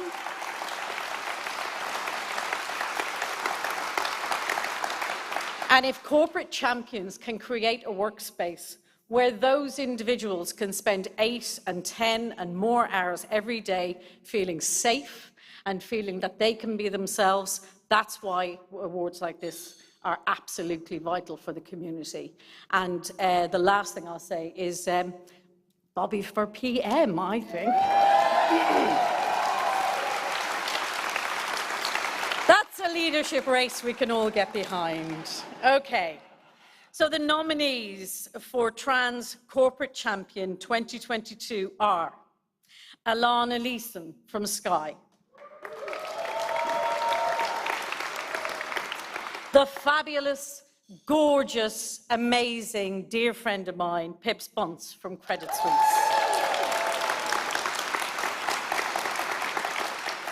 Noor Shaker Fayad from Microsoft,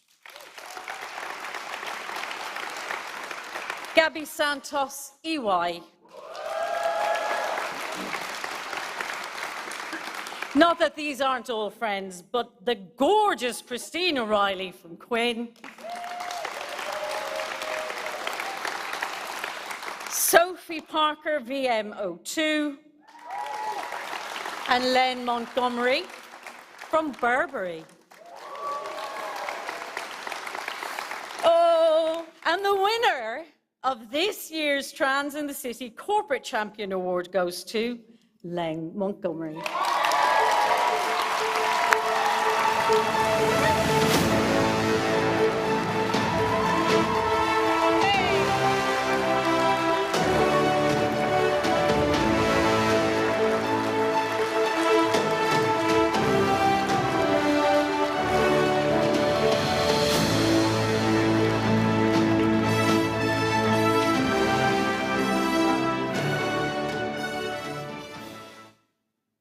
I think this is the first time I've ever found myself a bit speechless. Firstly, I would really like to say I'm very humbled. I'm really shocked. I was not expecting to win. But looking around this room today, all I want to say is that I'm so lucky to be surrounded by people that are committed to making a change. When I do the work that I do, it is about other people. It's not just about me. But the thing that's really got me to where I am now is allies. And it's people that are unapologetic about their inclusion, people that will make a difference. So I actually dedicate this award to my mother, who she is alive, by the way. I just like, you know, but she taught me at a very young age, when I first got outed at school at 15, never to apologise or be ashamed for who I am. And that's the message that I take forward. In addition to that, I've also learnt from transitioning, so I'm 13 years old actually, so I've got 2 birthdays. But from being 13, the thing I've learnt as well is that just being yourself is how it should be. And in this world right now, being who you are, loving who you are should never be a debate or a crime. And the only thing that's being dressed up right now is other people's bigotry, because when we come out, we're telling the truth.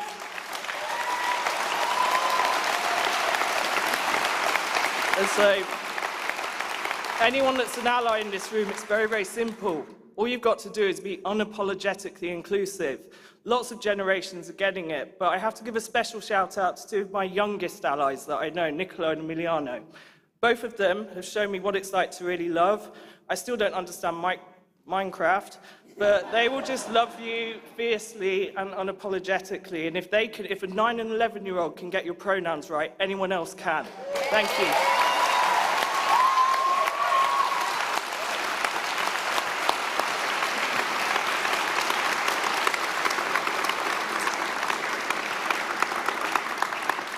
Thank you.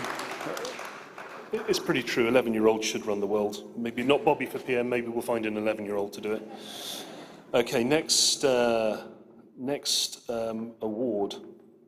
is the Trans in the City Trans Community Champion Award, sponsored by BP.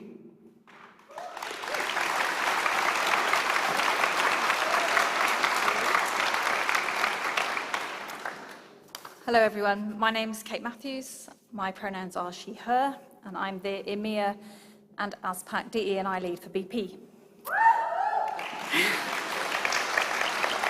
This is quite emotional, isn't it? I've got a bit teary. BP has partnered with Trans in the City to promote the importance of allyship and advocacy for trans, non-binary and gender diversity in our workplaces and across society. Our DE&I vision is to reflect the world around us. And while we know we still have a long way to go, partnerships like this with excellent people like Bobby and the team at Trans in the City mean we are optimistic we can make a difference. We welcome being held to account by our peers and colleagues in this room, within the Trans in the City community, and we celebrate the forward momentum in the group. Above all, we stand with trans.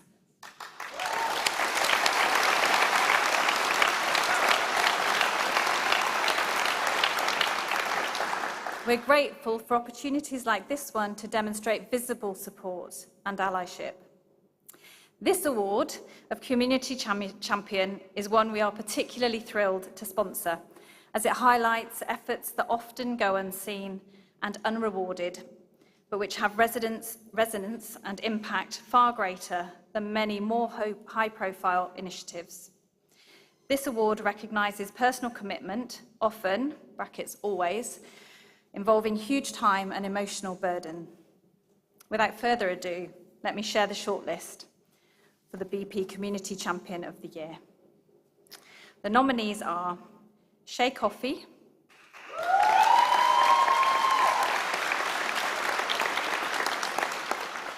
Lucy Clark,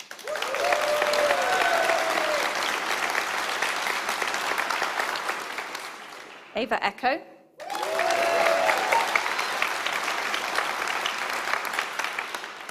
Katie Neves,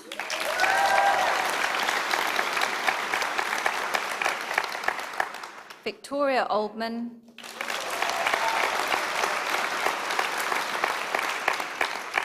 Karen Self,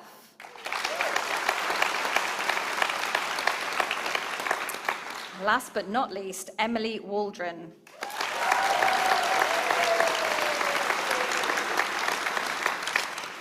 It's exciting. Okay, so I've been asked to say that the judges were unable to make an absolute decision, and so they've decided to award 2 winners. So I'm going to announce the first one, and let's celebrate that person, and then I'll announce the second one. So the first winner is Ava Echo.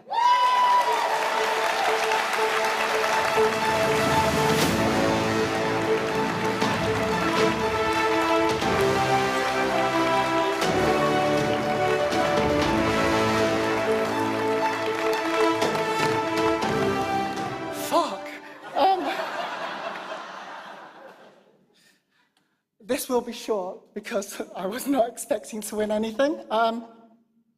As an activist, nobody ever expects to go into it winning anything. We just do it because we're passionate. And I do it for those who don't have a voice, who don't have a platform, who can't tell their story, who can't be heard, who can't be here today. So this is for them.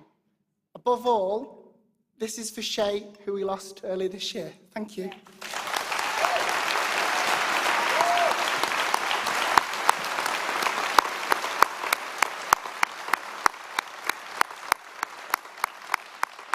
Thank you, Eva. And our second winner is Katie Neves.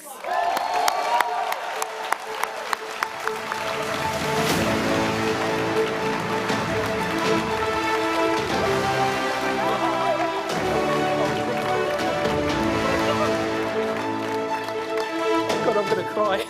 I blame it on the hormones. Well, I wasn't expecting this at all. My goodness.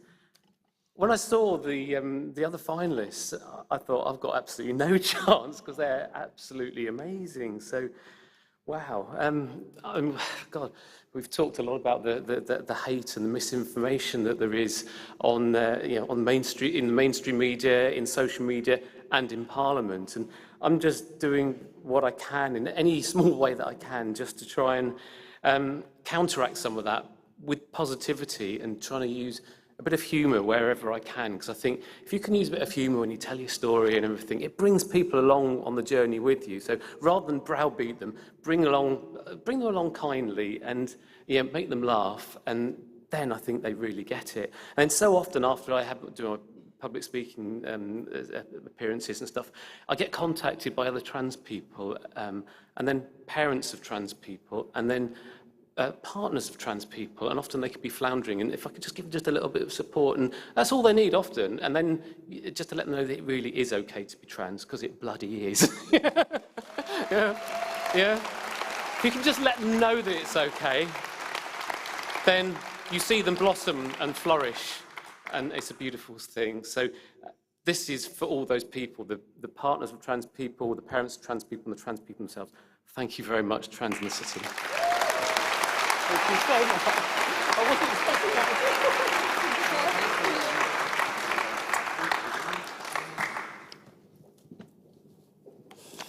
Oh, can I? Oh, my envelopes. Help! Help! See? Completely unrehearsed. Okay, we can carry on. So we had a twofer there. Do you want more? Yes. More? Yes. Okay, so we have a special award that we're going to give. So when we did the Trans Community Champion Award, we had a lot of nominations. It's obvious we had a lot of nominations because we had to give 2 awards out. But what became clear to us was that we needed another category. Look around you, left and right. There are trans and non-binary people in this room. All of those trans and non-binary people started off as trans and non-binary kids. We all started that way, okay? Even if we couldn't show people who we were. So we realized that we had to have an award for the Young Trans Community Champion. So this is a special award from the directors of Trans in the City, and absolutely unanimous. I don't know why I'm opening the envelope, I know what the answer is on this one. But I've opened the envelope, and I'm very proud to be able to say that this year the award goes to my friend, Emily Waldron.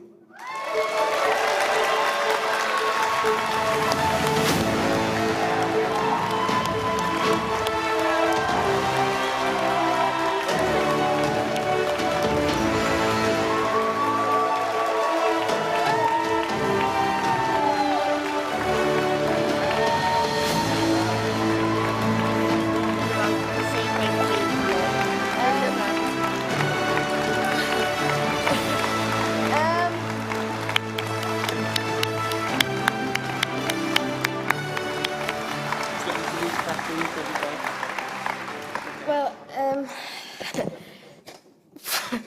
I'm not often speechless like this, so I'm just going to keep it short and say thank you to everyone in this room right now, and I wouldn't be here without any of you, so thank you all for everything. Well done, darling. Congratulations.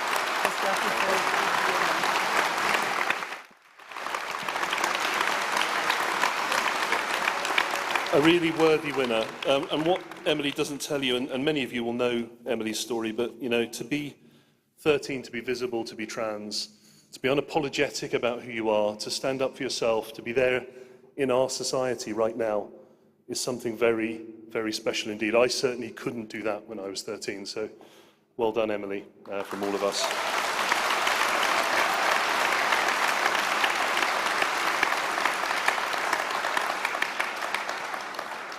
Okay, so making sure I'm doing the right thing here. The next award is the Trans Ally Award, which is sponsored by Deutsche Bank. So if they'd like to come up to present this award. Thank you.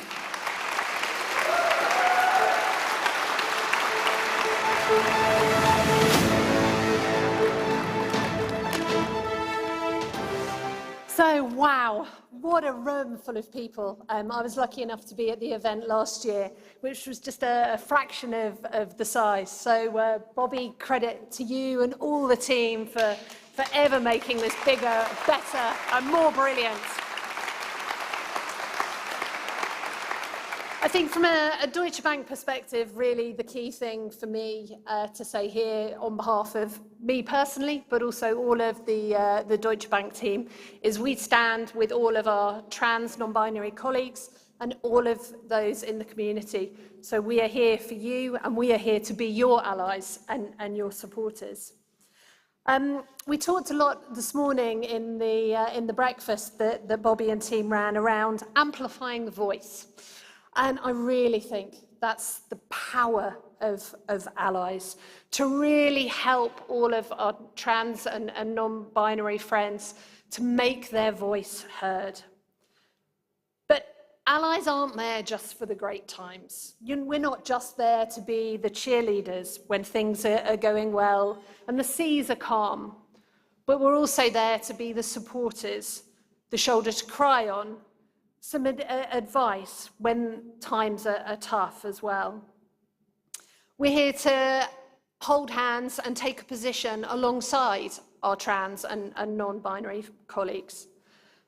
So if you're here as an ally tonight, and I'm really proud to see so many of our Deutsche Bank allies here with me this evening, think about what kind of ally you are, being there in both the good times and also the tougher times.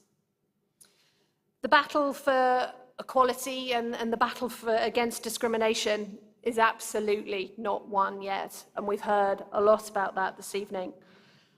Ignorance, bigotry, misogyny, homophobia, biophobia, transphobia, sadly, we all do see in our everyday lives.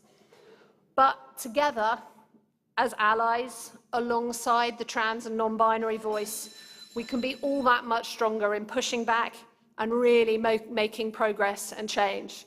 And that's why for Deutsche Bank being here for the second year to present the Ally Award is so important. So to recognise all of those that have been there, particularly in those challenging times when the storms have been raging, those that have really stepped up, provided financial support and taken action, I come to the shortlist of the award. So the nominees are Avril Clark,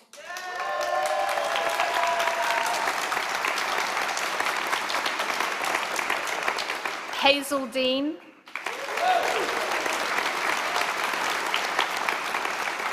Susie Green,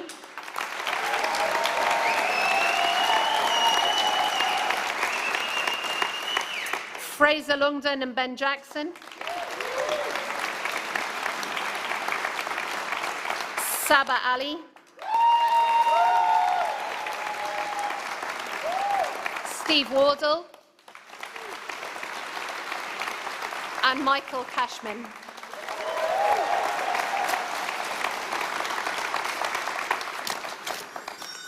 So before the ninjas come and get me and take me away, which would be a first, I am very pleased to announce that the Deutsche Bank Trans in the City Trans Allied Award for 2022 goes to Avril Clark.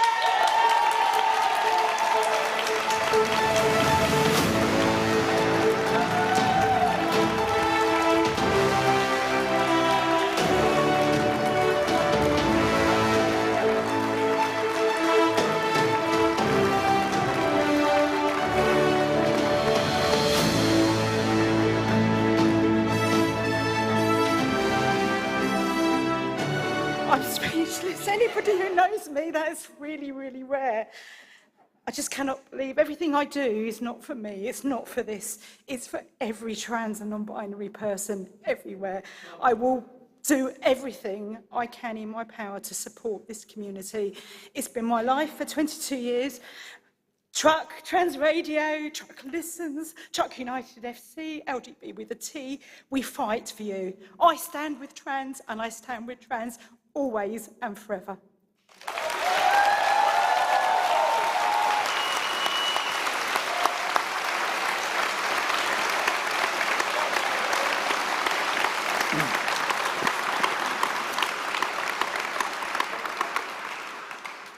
So the next award is the Trans Charity Award, which is sponsored by Google.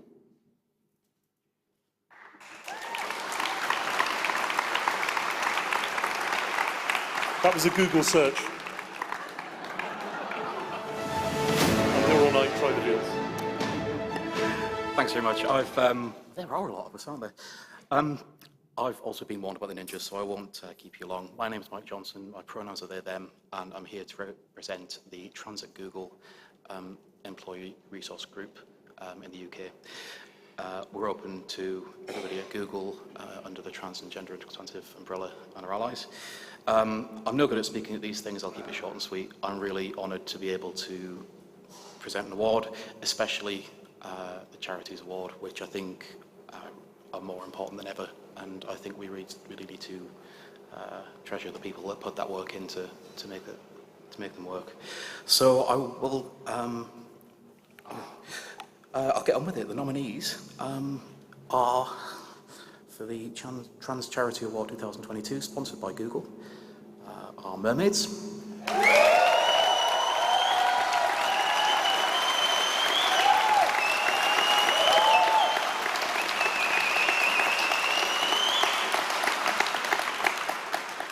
Trans Aid Cymru,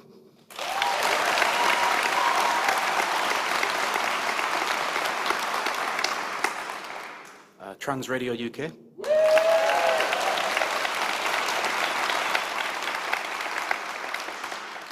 the Clare Project,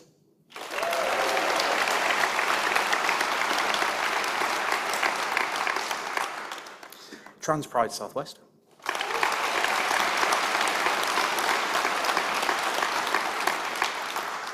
And Trans Pride Brighton.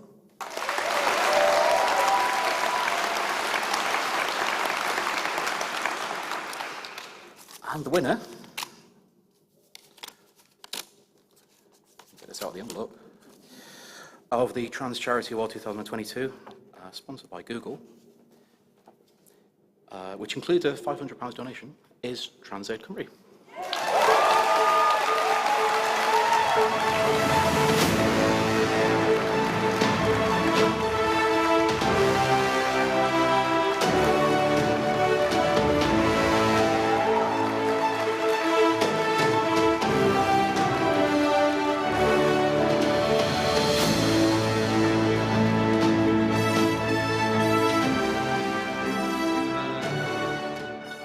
Hello? Oh, there we go. To be honest, in being up against such stiff competition, we didn't really plan much in the way of speech, so we wrote this on the train. We all had a good laugh when we were nominated against, and I saw our scrappy group against big leagues like Mermaids and Trans Pride Brighton. We've only been going for about 2 years.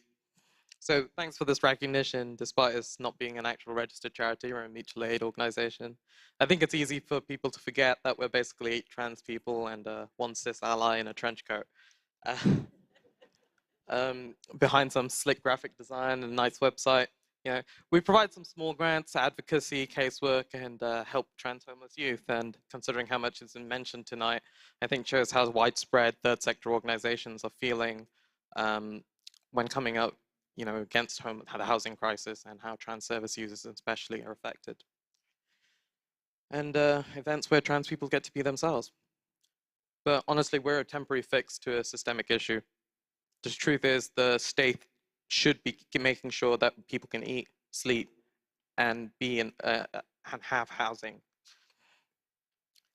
The trans people are dying, and platitudes won't bring them back, and platitudes won't pay our rent, platitudes won't feed us, and platitudes won't save us.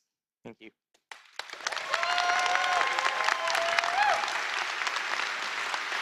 Thank you.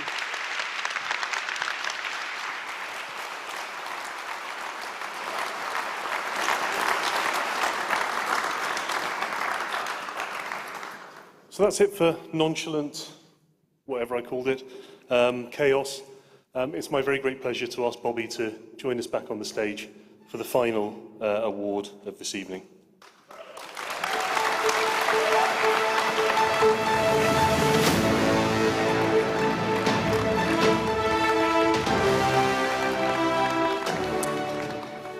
You know, when I started Trans in the City 5 years ago, I really wanted to be able to recognise people that do so much for our community and get no thanks.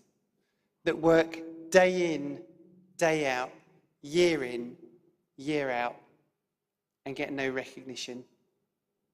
You know, the winners that we've got tonight, the nominees we've had tonight, are all amazing examples of exactly that. But we have a special award, our flagship award, which is the CEO's Award. This is an award where myself and my directors think about all of the massively inspirational people we've met throughout the year. The people that are really, really making a difference and would have no chance at recognition. I'd like to invite JPMorgan Chase to the stage. And we're going to present the CEO's Award.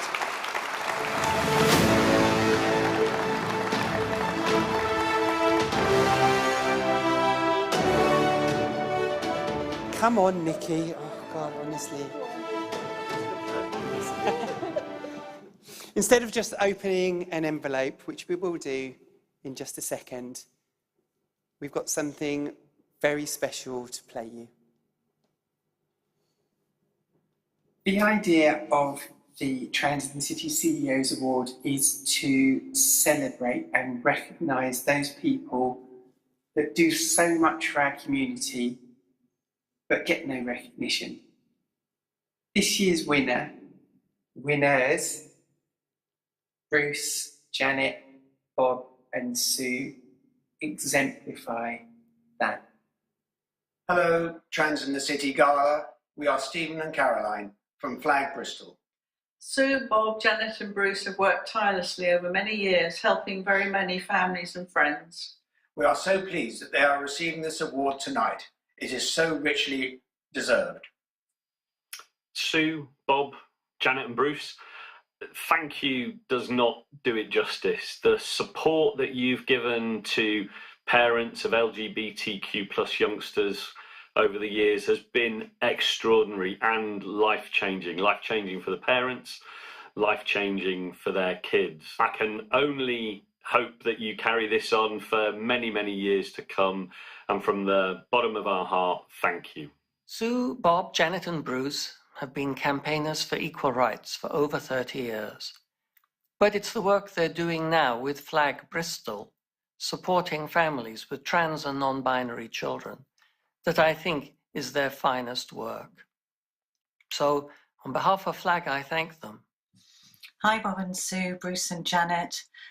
It's wonderful that you're receiving this award tonight. You all know that I came to Flag as a support seeker for help when my child came out as trans. And because I met such wonderful parents, just like you, I've stayed on as a volunteer and a trustee. And I'm so glad I have. And when Flag needed to become trans inclusive, you were the ones who pioneered that work and made sure that we were able to help families of all LGBT plus children. Hi, this is Keith. And Janice. Proudfoot. We are trustees of Flag and run the Flag helpline for parents of LGBTQ plus children. When we all went into lockdown, we could no longer hold face-to-face support meetings. Perhaps we should have held them at 10 Downing Street because the rules were different there. Yeah. Fortunately, 4 of our volunteers who ran the Bristol face-to-face group latched onto Zoom and were able to provide support for not only their existing cohort, but also for new parents from anywhere in the UK. Ah, the joys of lockdown Zoom. Remember it well. The Bristol Zoom group was just a place for them to both discover more and to know they weren't alone in how they felt, nor on their learning journey that they had just begun. What a boon that is. We are very proud of that facility, which continues even as face-to-face group support meetings have resumed.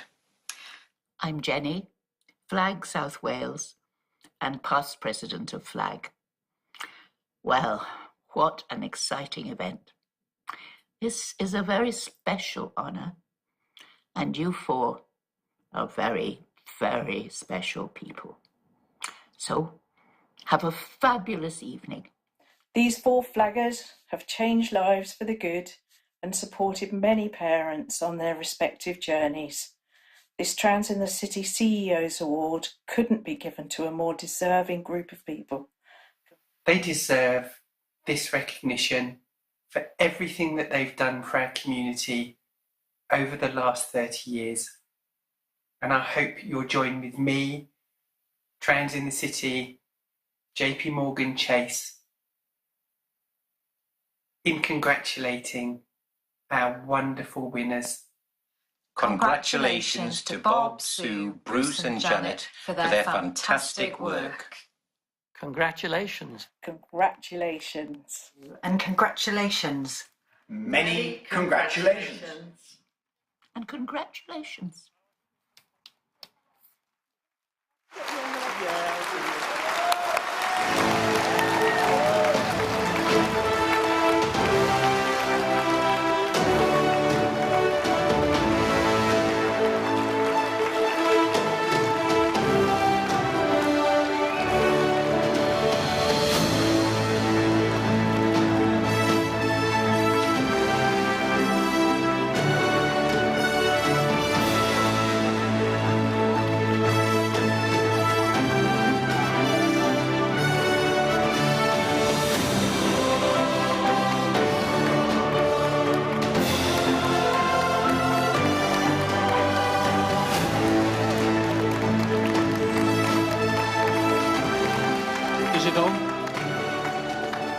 Just sit down, thank you.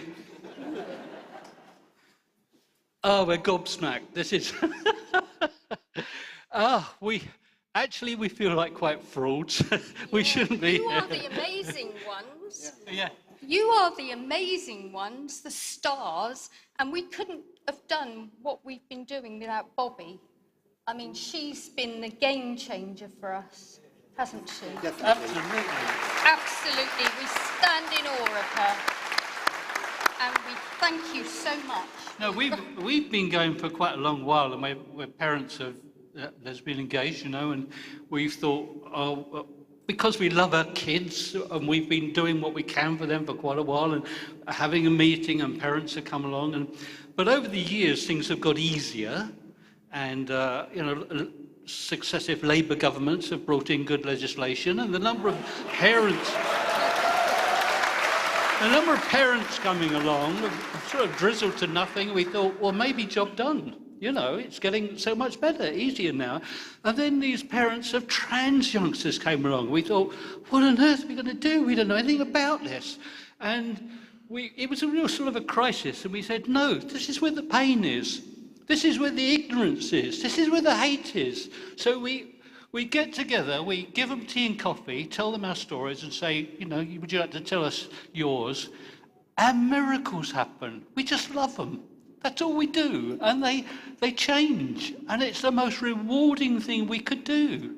And it's wonderful. Thank you so much. And I'll tell you what, we've only just met Bobby this year, really. And I've never known a more inspirational, compassionate, wise, humble and beautiful person than Bobby Pickard. She doesn't realise it. She's lifted us to a whole new level. And we need Bobby, and we need you. And together, we're stronger. We're so much stronger. It's like the missing ingredients come, and we've seen a new lease of life. So, and we've met some wonderful people today, and so thank you. We're family. And there's not trans love or straight heterosexual love, cisgender love. There's love.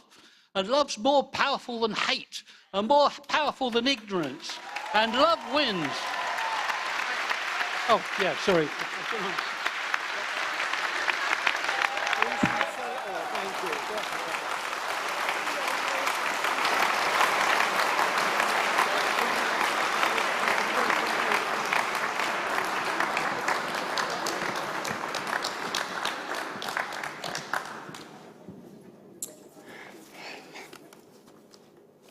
What an inspirational bunch of people. Honestly, 30 years, every fortnight, they've helped people.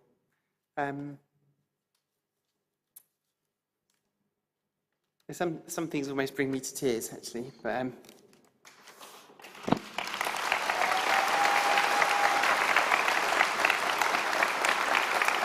so, we're almost at the end of our fantastic day. You know, we started this morning with the CEO's breakfast at JPMorgan Chase. That was inspirational. We had a fantastic day today where we had hundreds of people through the door talking to businesses that are truly, truly trans inclusive. The government should be talking to those businesses. And now we've had this fantastic evening. I want to thank our amazing category sponsors. Thank you so much for all your support.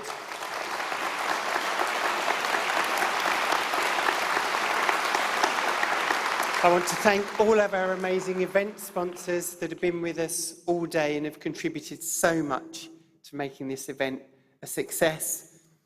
I'd like to thank Pink News for having the faith in us to become their first media partner. I'd like to thank the simply fabulous JPMC, JPMorgan Chase today. You've just been the most amazing headline sponsors. I've rarely felt so much love from an organisation. I'd like to thank our charities that are such wonderful partners for us. I would like to thank and nominees for all of the work that they've done, and I'd really love to congratulate all of our winners. You know what, I wish I could have made you all winners, because you are, except you didn't. Sorry. I have some very specific people that I need to thank. I need to thank all of my Trans in the City directors. Everyone thinks Trans in the City is the Bobby Pickard show, but it really isn't. We're a collaboration. We're a team, and we are a team, and I have the most wonderful team that I've ever experienced. I have Emily, I have Kim, Sky, Mads, who's been doing all of this media this evening. I have the amazing Simon that I've been driving up at the wall, trying to get him to do all the debt collecting with all of your wonderful organisations with your 90-day payment plans. I have the fabulous media director, Charlie. I have Louise, Alison, Polly, and I have Sarah, who is having... she's probably gone past the kittens phase now. She's probably having like full-blown cats with the amount I've blown the thing. You absolutely astound me. You inspire me. You bring me so much joy working with you. Could we have a round of applause, please, for all the Trans in the City directors?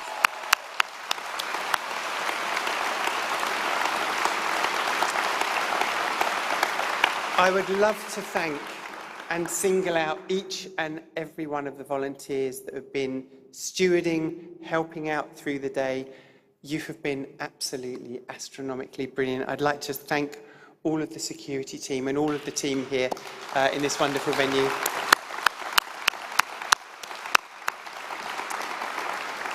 There's two people that I really do need to single out, and they'll both really, really hate me for doing this. One of them is Sarah Maslin. Sarah, if you'd like to come to the stage. Sarah's been our events director. All of the running that you've seen run this evening has been down to Sarah and all of the acts. And I'd like to invite my sister, Nikki Lambert, to the stage as well.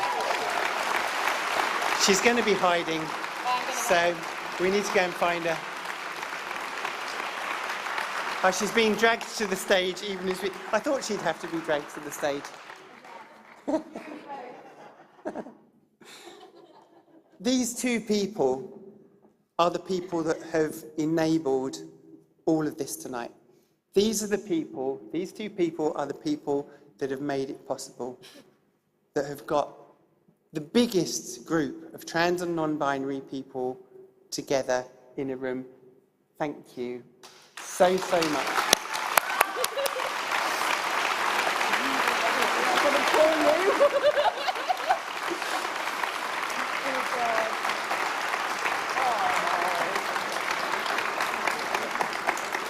Absolutely not.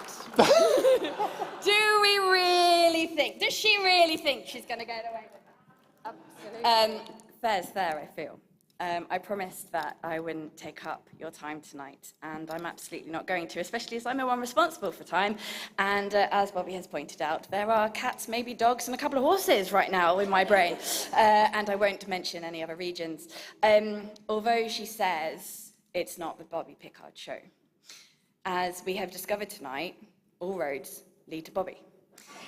And we as the directors, Nikki and I, and everyone in this room wouldn't be here if we weren't inspired, empowered, and just generally a little bit obsessed with the amazing human that is Bobby Pickard.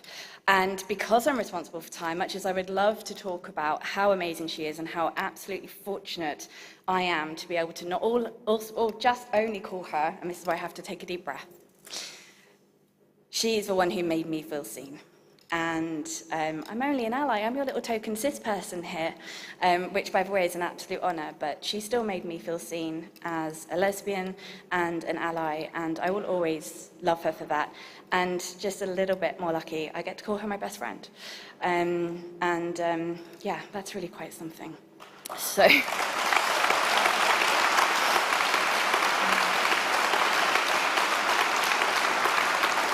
On behalf of every single person in this room, it is my joy and my absolute honour to embarrass the incredible Bobby Pickard by asking you to all get on your feet whilst we give her a tiny token. We can't give her flowers, she's too busy all week, she's got nowhere to put them.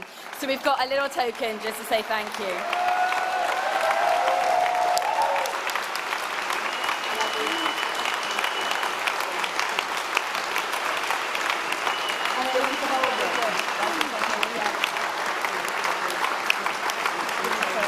Thank you so much, everyone. Thank you. Oh, I would have got away with it if it wasn't for those pesky kids. Thank you so much. There's just a few things that I just need to run through before I let you loose with the rest of your evening. We're here till 10 o'clock, and then we're moving across the road to number 1 Canada Square to the Peddlers Bar. We're running a campaign